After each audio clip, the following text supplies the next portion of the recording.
एक बार एक गांव में कृष्णा नामक व्यक्ति रहता था। हर रोज वह दूध से घी बनाया करता था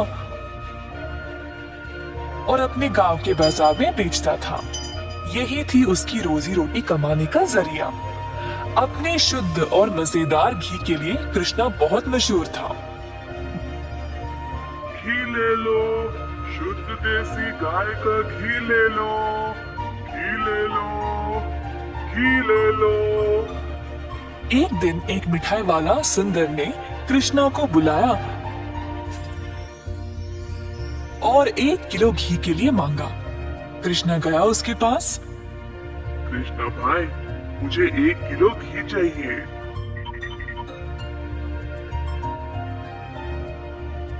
कृष्णा घी को तोलने लगा। जब सुंदर ने देखा कि घी कितना शुद्ध था, तो वह अपने आप को रोक ही नहीं पाया। सुंदर ने और घी लेने का निर्णय लिया। रुको कृष्णा, मुझे तुम 1 नहीं 2 किलो घी दे देना। पता नहीं बाद में बचेगा या नहीं। तुम्हारा घी सबसे शुद्ध है और मुझे स्वादिष्ट मिठाई बनाने में मदद करता है।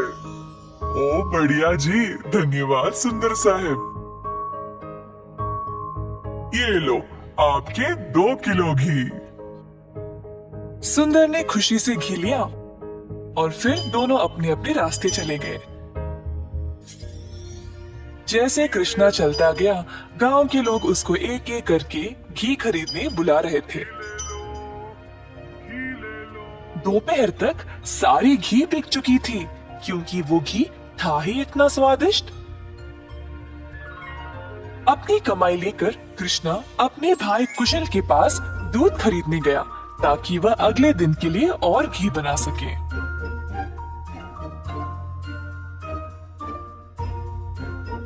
हर रोज कुशल देखता था कि उसका भाई बहुत घी बेचकर अच्छा पैसा कमा रहा था और उसका कारोबार दिन पे दिन और भी ज्यादा बढ़ने लगा। भाई, मुझे 5 लीटर दूध चाहिए घी बनाने के लिए। ओ, अभी तो मेरे पास नहीं है 5 लीटर। क्यों ना तुम शाम को आ जाओ, मैं तुम्हारे लिए बाजू में रखूंगा। कृष्णा के निकलने के बाद कुशल की पत्नी उसके लिए पानी लेके आई। देखा कमला, कृष्णा की तो किस्मत ही बदल रही है। दोपहर में ही इसने सारी घी बेच डाली और दूध के लिए वापस आया था।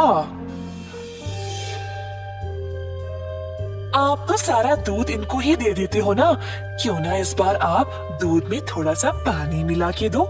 इस तरह हम भी ज्यादा पैसा कमा सकते हैं। कुशल ने अपनी पत्नी की बात मान ली और शाम को जब वह गाय से दूध निकालने गया, तो उसने दूध में पानी डालकर कृष्णा के लिए बाजू में रखा। अब कुशल रोज यही करने लगा। धीरे धीरे वह पानी की मात्रा और भी बढ़ाने लगा। अब कृष्णा इस बात से अनजान समझ नहीं पाया कि उसकी घी की शुद्धता दिन पे दिन कम क्यों होती जा रही। इस वजह से उसके बहुत सारे ग्राहक भी कम होते गए। अब कृष्णा दूध की गुणवत्ता को जांचना चाहता था, तो उसने दही जमाया। जब दही जमा, तो उसने ऊपर इतना सारा पानी देखा। शायद गाय की सेहत ठीक नहीं है, इसीलिए अच्छा दूध नहीं दे रही होगी। मैं कुशल को ये बात बोलता हूँ। जब कृष्णा कुशल के घर गया, तो उसने अपने भाई और उसकी पत्नी को दूध में पानी मिलाते हुए देख लिया। अब उसको समझ आ गया कि उसके घी की शुद्धता इतनी कम क्यों हो गई थी। ना जानते हुए कि वह क्या करे और बिना कुछ कहे कृष्णा वहां से निराश होकर चला गया। अब कृष्णा ने अपनी कमाई से 2 गाय खरीदे और खुद दूध निकालना शुरू किया। अब फिर से कृष्णा अच्छी वाली शुद्ध घी बनाने लगा। कृष्णा ने अपनी एक छोटी सी दुकान खोल ली, जहाँ पे वो शुद्ध देसी घी बेचने लगा। उसी समय सुंदर उसके पास आया और बोला, हाय कृष्णा, पिछले कुछ दिनों से घी कुछ ठीक नहीं है। मेरे मिठाइयों के लिए अच्छे ग्राहक थे, केवल आपके शुद्ध घी की वजह से। उम्मीद है अब आप अच्छा घी बना रहे हो। मैं चाहता हूँ कि मेरे ग्राहक वापस आ जाए। आप ये दो गाय देख रहे हो, ये मैंने ही लाए हैं। आप खुद दूध निकाल लें। अब से मैं ही दूध निकाल रहा हूँ, तो आज से घी भी सबसे बढ़िया मिलेगी। जैसे दिन बीतते गए, अब कृष्णा से और लोग घी खरीदने लगे। कुछ ही दिनों में कृष्णा ने और गाय खरीदे। उसने कुछ नौकरों को अपनी दुकान पर काम पे भी लगाया, हाथ बटाने के लिए। अंततः कृष्णा काफी अमीर बन गया और ईमानदारी से अपना कारोबार चला रहा था। इसी दौरान कुशल, जिसने अपने ही भाई की प्रतिष्ठा को बर्बाद करने की कोशिश की, गांव में अपने मिलावटी दूध के लिए पकड़ा गया। अब कुशल दूध भी नहीं बेच पाया और जल्द नुकसान में पड़ गया। उसे समझ नहीं आया कि अब वह क्या करे। कुशल को अपनी गलती का एहसास हुआ और अपने भाई से माफी मांगने गया। उसने कृष्णा से भीख मांगी, माफी के लिए और नौकरी के लिए, ताकि वह अपने कर्जों को चुका सके। दयालु कृष्णा ने तुरंत अपने भाई को क्षमा कर दिया और गायों और कामगार की देखरेख के लिए काम दे दिया। इस कहानी से हम ये सीखते हैं कि दिल से माफी मांगने वाले को माफ कर देना चाहिए और हमेशा एक अच्छी प्रतिष्ठा रखनी चाहिए। जादुई कुआं। कई साल पहले एक छोटे से गांव में था एक जमींदार अरविंद नाम का। वे बहुत अनुशासित थे। हर रोज सवेरे मुर्गे के कुकड़ को बोलते समय ही जाग जाते।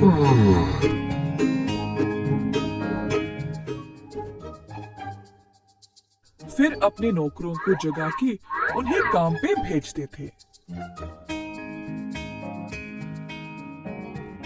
चंद्रा और सूरी नामक दो मुलाजिम जमींदार के लिए काम पे नए नए आए हुए थे, परंतु वे दोनों काफी आलसी थे और सवेरे उठ के खेत में जाना उनके लिए बहुत कठिन लग रहा था। दोनों एक कुएं के पास सोते थे। एक दिन चंद्रा ने सूरी से कहा, हाय रे, हर रोज सवेरे जाग के जाना बहुत ही कठिन काम है ना। सूरी को भी ऐसा ही लगा। हाँ चंद्रा, परंतु हम करें तो क्या करें? मुर्गे के कुकड़ को से ही जमींदार जी जाग जाते हैं। अरविंद जी ने इन दोनों का व्यवहार ध्यान से और चुपचाप से जांचा। आखिरकार उन्होंने एक दिन उन दोनों को सबक सिखाना चाहा। एक दिन जब दोनों सो रहे थे, कुएं के अंदर से आवाज आई,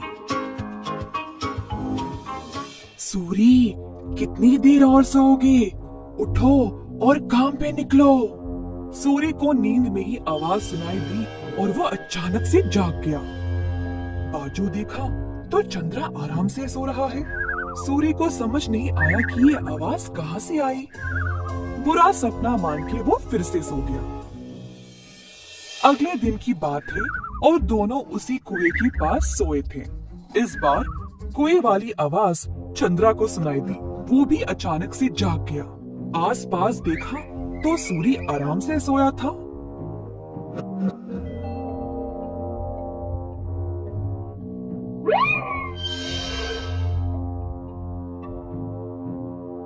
कोई बुरा सपना था शायद, ऐसा सोचकर वो भी फिर से सो गया। अगले दिन जब वे दोनों फिर से वहीं पे सो रहे थे, अचानक से एक खतरनाक आवाज सुनाई दी। दोनों एक साथ जागे और डर गए, एक दूसरे को देखने लगे। भाई सूरी, आपको भी सुनाई दिया क्या? हाँ चंद्रा, मैं बहुत डर गया और ये कोई बुरा सपना भी नहीं है। ये भयानक आवाज इस कुएं से आ रही। मैं काम पे निकल रहा हूँ, तुम्हें आना तो आओ। रुको रुको, मैं भी आऊंगा। उस दिन दोनों ने बहुत मेहनत से खेत में काम किया और दोपहर में भोजन के समय जमींदार जी के पास आए। खाना खाते समय दोनों की शक्ल पे सिर्फ परेशानी लिखी हुई थी। जमींदार जी ने पूछा कि हुआ क्या। चंद्रा और सूरी ने सारी घटना सुनाई। ये सुनकर जमींदार जोर जोर से हंसने लगे। सुनो तुम दोनों, वो कोई भूत या बुरा सपना नहीं था। मैंने देखा कि तुम दोनों कुछ ज्यादा ही आलसी थे, इसीलिए तुमको सबक देना चाहा। कुएं के पास वो मैं ही था जो आवाजें निकाल रहा था। अब आई समझ। अब से ये सुस्ती छोड़ो और ठीक से काम करो। उस दिन से सूरी और चंद्रा ने अपनी आलस्य छोड़ा और खेत पर पूरी मेहनत से काम किया। अच्छे से अपनी रोजी रोटी कमाई और खुशी से जीवन बिताया। एक बार गोपी नामक एक किसान रहता था।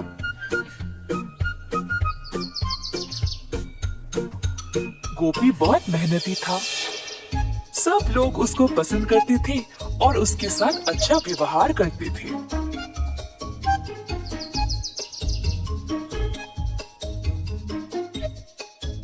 गोपी के घर के बाजू में रहता था किशोर। किशोर चाहता था कि गोपी से ज्यादा अच्छा नाम उसका हो जाए और इसके लिए उसने बहुत कोशिश की, परंतु उसको ऐसा मौका कभी नहीं मिला। एक दिन किशोर दूध बेचने के बाद अपने घर वापस आया। बाहर सीढ़ियों पर बैठा था जब उसने पेड़ पर एक आम को लटकते हुए देखा।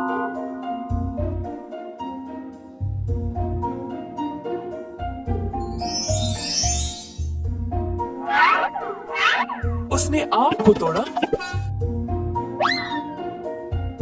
और अपने रुमाल में बंद कर दिया। आम को पकड़ के वह गोपी का इंतजार कर रहा था।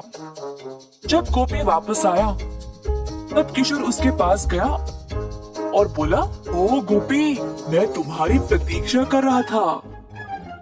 क्या बात है किशोर? मैंने इस रुमाल में एक फल को लपेटा है। क्या तुम अंदाजा लगा सकते हो कि इसमें क्या है?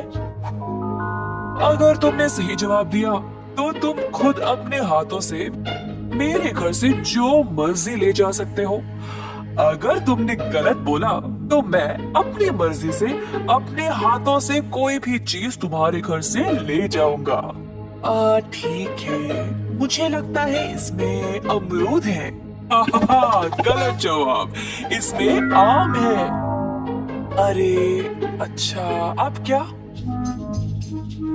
चलो तुम्हारे घर चले, मैं अपने हाथों से जितना हो सके ले जाऊंगा। दोनों चलते हुए गोपी के घर की ओर गए। घर में प्रवेश करने से पहले किशोर को दरवाजे के पास एक सीढ़ी दिखाई दी। तुरंत उसको उठा के बाजू में डाल दिया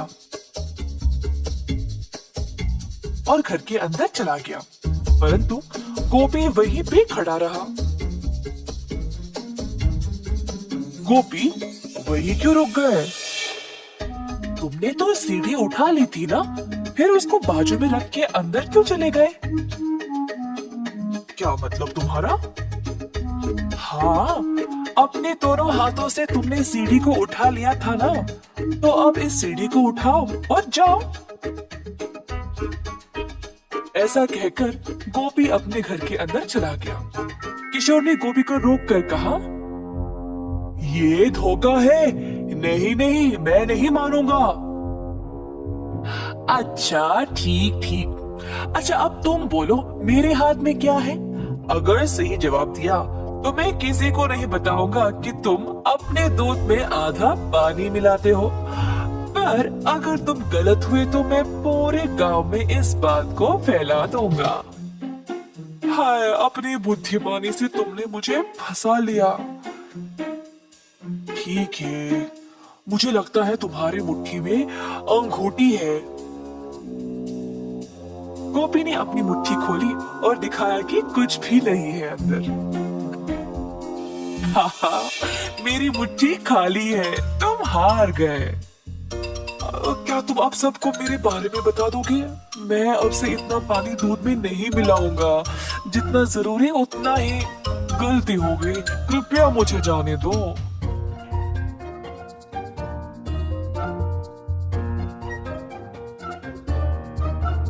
इस कहानी से हम ये सीखते हैं कि आत्मा अनुशासन के बिना सफलता असंभव है। बंदर मामा। एक दिन बंदर मामा गहरी नींद में सोया था जब एक मीठी सुगंध ने उसे जगाया।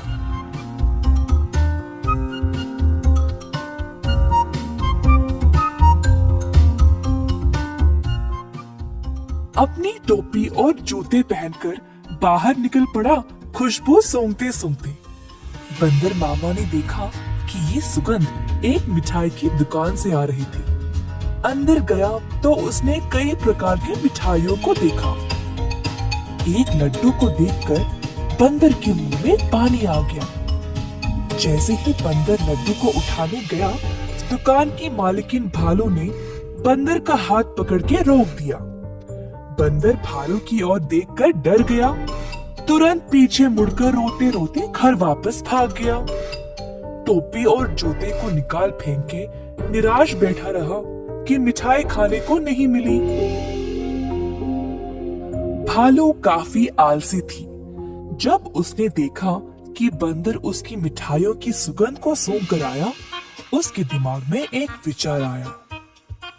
भालू अपने दुकान में मिठाई संवारने के लिए बहुत आलसी थी, तो उसने सोचा कि वह सारे जानवरों को मिठाई की सुगंध से आकर्षित करके उन सब से सारा काम करवाएगी।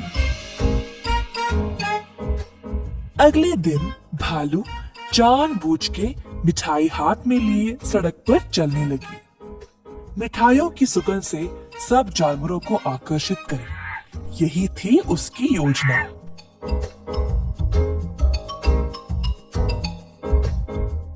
खुशबू फिर से बंदर मामा तक पहुंच गई। इस बार बंदर मामा से रहा नहीं गया और उनका जी ललचाया। वह किसी भी हालत में मिठाई खाना चाहता था। बंदर मामा चुपके से दुकान के बाजू वाले पेड़ पर लटकने लगा। जब भालू देख नहीं रही थी, तब बंदर मामा ने लड्डू उठाया और झट से मुंह में डाला। परंतु लड्डू गरम गरम था और बंदर मामा का मुंह ही जल गया। बंदर मामा को बहुत गुस्सा था। जल्दी घर भागा और पानी पी लिया। फिर से अपनी टोपी और जूते निकाल फेंक के रोने लगा। एक छोटा चूहा खिड़की से अंदर आकर बंदर मामा से पूछा कि हुआ क्या। बंदर ने सारी घटना चूहे को सुनाई। चूहे ने बोला कि उसके साथ भी ऐसा ही कुछ हुआ था। हमारे साथ भी कुछ ऐसा ही हुआ था। हमें भी वो मिठाई चखनी है। मेरे पास एक योजना है, लेकिन कुछ दोस्तों की मदद की आवश्यकता होगी। चूहा जल्दी से गया और कुछ दोस्तों को लेकर बंदर मामा के घर वापस आया। चूहे की योजना के अनुसार सारे जानवर दुकान के खुलने से पहले ही वहां पहुंच गए। दुकान के पीछे के रास्ते से एक सुराख बनाया और अंदर घुस गए। एक बंदर सारे मिठाइयों को देखकर ललचा गया। जोश में आकर कूदने लगा और नाचते नाचते केक के मिश्रण में गिर पड़ा। एक और बंदर एक बड़े से बाल्टी में झांका, ये सोचकर कि अंदर मिठाई होंगे, और फिसल के उसी के अंदर गिर गया। तीसरे बंदर ने एक बड़ी गोल सी थाली पर लड्डू देखा। थाली की ओर दौड़ा और लड्डू खाने की कोशिश की, परंतु थाली गोल गोल घूमने लगी। बंदर लड्डू के पीछे भागता रहा और थाली रुकने का नाम ही नहीं ले रही थी। इसी दौरान भालू दुकान पर आ पहुंची। एक बंदर केक के मिश्रण में फंसा था। दूसरा बड़े बाल्टी में और तीसरा बस लट्टू के पीछे गोल गोल घूम रहा था। ये सब देखकर भालू आश्चर्यचकित रह गई और सोची कि ये बंदर यहाँ चोरी करने आए हैं। जल्दी से एक छड़ी उठाई और बंदरों को मारने ही वाली थी जब एक बंदर ने बोला, हम यहाँ चोरी करने नहीं आए हैं, हम केवल आपकी मिठाई को चखना चाहते थे। इनकी सुगंध इतनी मजेदार है, बस हमसे रहा नहीं गया। भालू ये सुनकर जोर से हंसने लगी। मेरी दुकान में चोरी छुपी घुसना गलत बात है। खैर छोड़ो, वैसे भी मुझे मिठाई बनाने में मदद चाहिए। अगर तुम लोग हर रोज मेरी सहायता करोगे तो मैं तुम्हें अच्छे अच्छे मिठाई खाने के लिए दूंगी। ये सुनकर बंदर मामा और उसके दोस्त खुश हो गए। उस दिन से सब जानवर मिठाई की दुकान पर काम करने लगे। भालू ने अच्छे से बंदरों का फायदा उठाया, बंदरों से मिठाई बनवाई और सजा संवार के रखवाया भी। मिठाई बेचने का काम भी बंदरों को ही दे दिया और भालू सिर्फ बैठ के मजे ले रही थी। भालू का पति ये सब देख रहा था।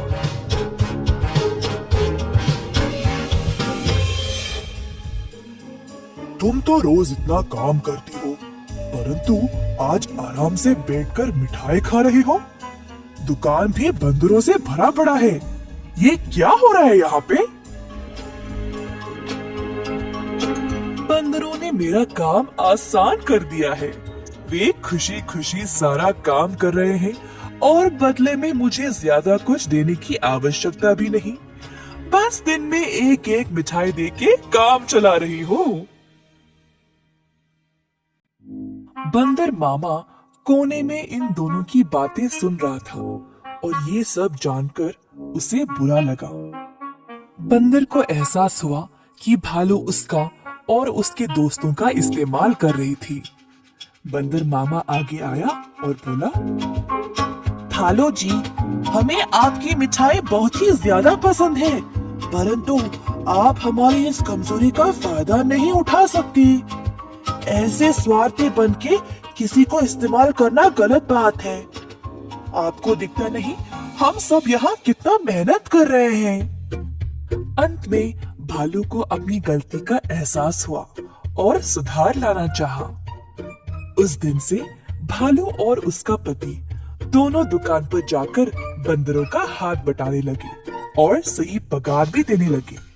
बंदर मामा खुश था कि भालू ने उसकी बात मानी और अपने व्यवहार को बदल डाला।